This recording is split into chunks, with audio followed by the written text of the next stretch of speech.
Hello subscribers, शुभ सकाळ. तर तुम्ही म्हणाल आज एवढा आवरून सकाळ सकाळी कुठं चालली?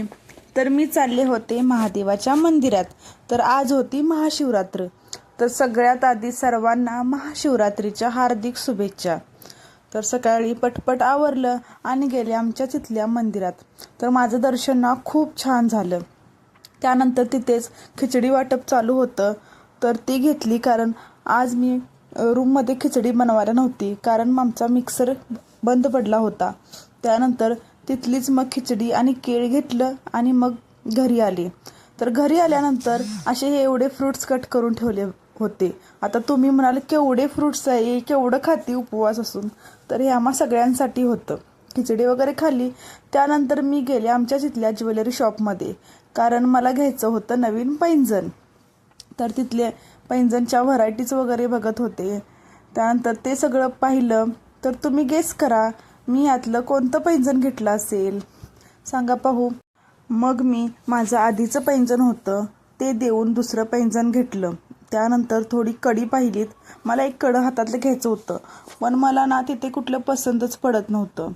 खूप पाहिलीत, बघू नंतर घेईन म्हटलं. तर हे पैंजण मी घेतलं. तर कसं आहे कमेंटमध्ये नक्की सांगा. त्यानंतर थोड्या रिंग्स पाहिल्या, पण छान होत्या, पण मला एक पण बसत नव्हती. मग म्हटलं राहू देच. त्यानंतर मी गेले एलप्रो मॉलला, कारण तो त्या ज्वेलरी शॉपच्या खूप जवळ होता. मग म्हटलं चला पाहून येऊया, खूप दिवस गेले नव्हते. तर तिथे ना असं बुक्सचं एक्झिबिशन होतं. खूप छान छान बुक्स होते आणि डिस्काउंट पण खूप भारी होता. मग तेच पाहत बसले कुठली कुठली बुक्स आहेत नवीन. आणि त्यात मला एवढं नॉलेज नव्हतं, इंग्लिश बुक्सचं तर अजिबातच नाही. मग तेच बघत बसले खूप वेळ आणि थोडे रीड पण करत बसले. मग इकडं तिकडं पाहिलं सगळं, थोडे फिरले आणि मग तिथून घरी आले, कारण मला घरी येऊन खिचडी बनवायची होती.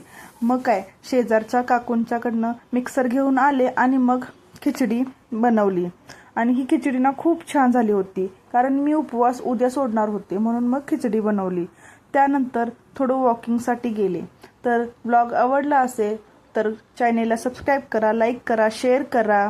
चला भेटूया नेक्स्ट ब्लॉगमध्ये. Bye bye.